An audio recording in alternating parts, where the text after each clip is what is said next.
My Little Pony Rainbow Round Trip, a forgotten gem. This video is not intended for children under the age of 13 years old, and if the comments are off, it's because YouTube did it, not me. I'm a 19-year-old. This video contains spoilers for My Little Pony Rainbow Round Trip. Watch at your own discretion.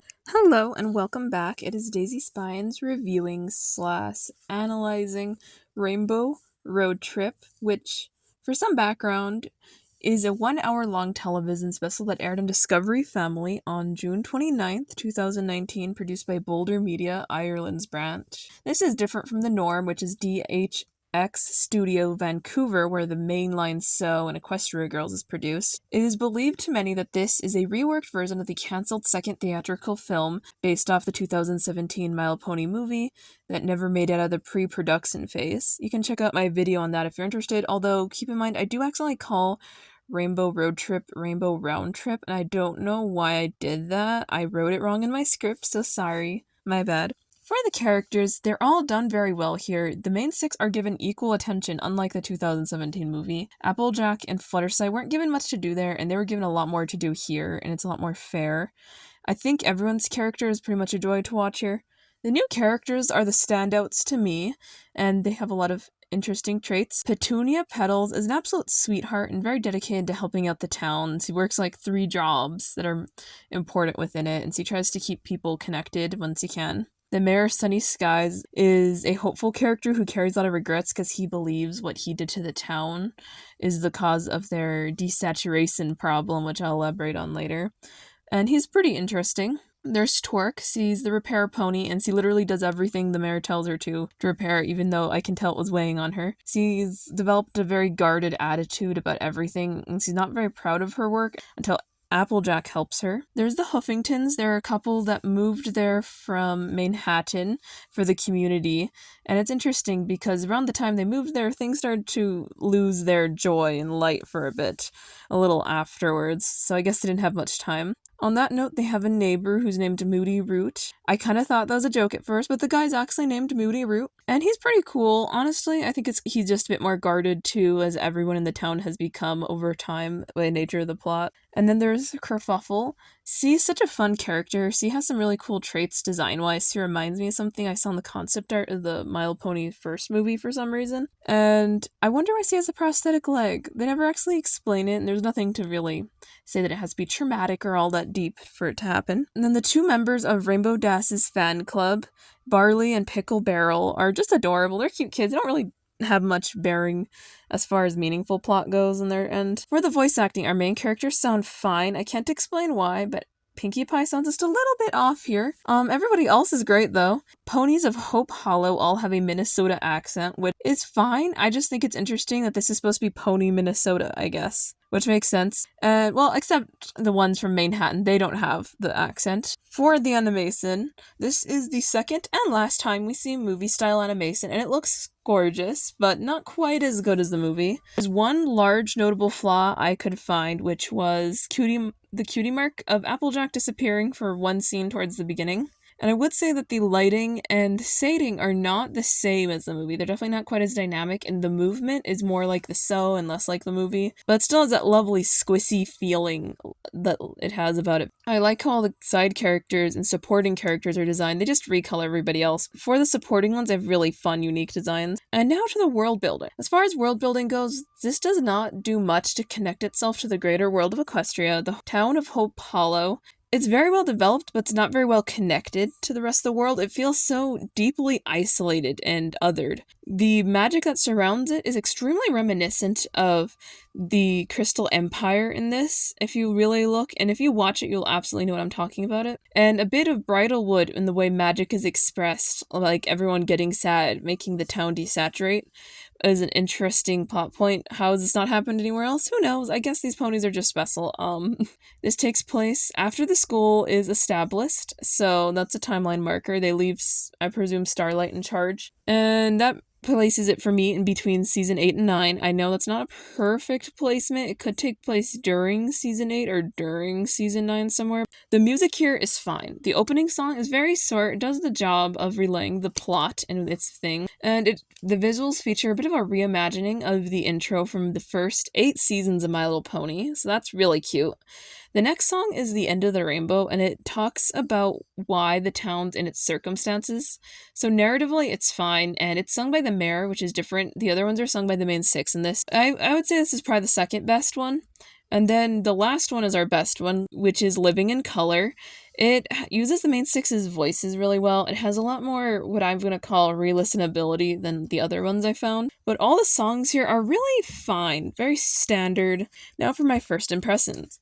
I first saw Rainbow Roadtrip about a month or two after it initially came out in 2019, and I thought it was just okay. Oh no, I was a little older. I was like 14. And the only thing that really caught me off guard is because I didn't see any leaks. I didn't see anything about this before it came out. I just found it, like, fully made. I had no idea they're going to use a movie-style animation, and it was almost, like, an hour long, so I thought it would have a lot higher stakes at the time. But it doesn't. Here's a little fun fact about me that sort of is related. I kind of tend to dream in black and white with small pops of colors, and this movie's main premise circles around that very concept, so it reminds me of my weird dreams. For the plot, we have Rainbow Dash, who received an invitation to be the guest of honor at the Rainbow Festival in the town of Hope Hollow. She and her friends set out by air balloon to the festival, but collide into the rainbow billboard at the edge of Hope Hollow. The billboard and balloon are damaged and the ponies are unharmed. They walk through the town and find Petunia Petals, who puts them up in the hotel, which is quite run down. The next morning, the six friends find their way through town and see its residents completely devoid of color. The mayor, Sunny Skies, takes them on a tour of the festival and meager/non-existent activities, and he admits that apathy has taken hold of his town. Sunny's grandfather had set up the festival and built a rainbow generator that filled the sky with aurora borealis-like colors, and when Sunny became mayor, the generator malfunctioned and drained all the color from the town, or so he believes. Twilight and her friends agree to help him. This begins with Pinkie Pie and Fluttershy helping the Huffingtons, who are bakers, who are suffering from the lack of color, produce better food, because they can't tell the unripe fruit from the ripe fruit. Their neighbor, Moody Root, grows apricots, and once Fluttershy and Pinkie encourage them to start talking, Moody Root agrees to give the Huffingtons part of his crop in exchange for some pies. Applejack works with the repair pony Torque Wrench to fix the billboard. Rainbow Dash mentors the local youngsters Barley and Pickle Barrel in stunt flying, and Rarity collaborates with the fashion designer Kerfuffle on designs for the festival.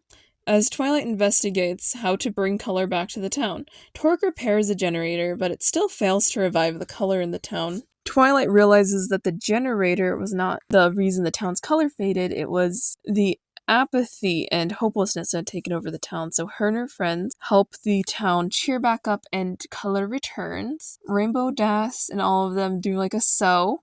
Right as color returns, Petunia accepts Sunny's proposal of marriage, and the community, spirit, and color completely returns. Twilight and her friends go back to Ponyville, and the town gives them their gratitude. My thoughts. I really like this special. It has quite a few fun moments. Starting right off, the actual name of the vessel is made fun of because they joke that they're not on a road trip because they use an air balloon, which takes up a fairly short amount of the runtime of the special to begin with. So the actual road trip/air balloon trip is fairly irrelevant. Most of the plot actually takes place in Hope Hollow. So that's funny. And there is one joke that actually caught me off guard. He was sewing the rainbow trout and it was just a pony in a kiddie pool dressed as a rainbow trout, which I totally forgot about from my first watch 5 years ago. Hope Hollow itself is really beautiful, and I'd like to see the small town again, but we never did. And Rainbow Dash is actually the catalyst of the special. She's the one invited, but she doesn't take as much of the screen time, and she doesn't fall into normal Rainbow Dash pitfalls, which is good. I can't explain why, but the rainbow generator itself feels like something from Generation 5 to me. Not in a good or a bad way, just in a neutral way. I know it's not super relevant, but it really has that vibe with the way the special is written.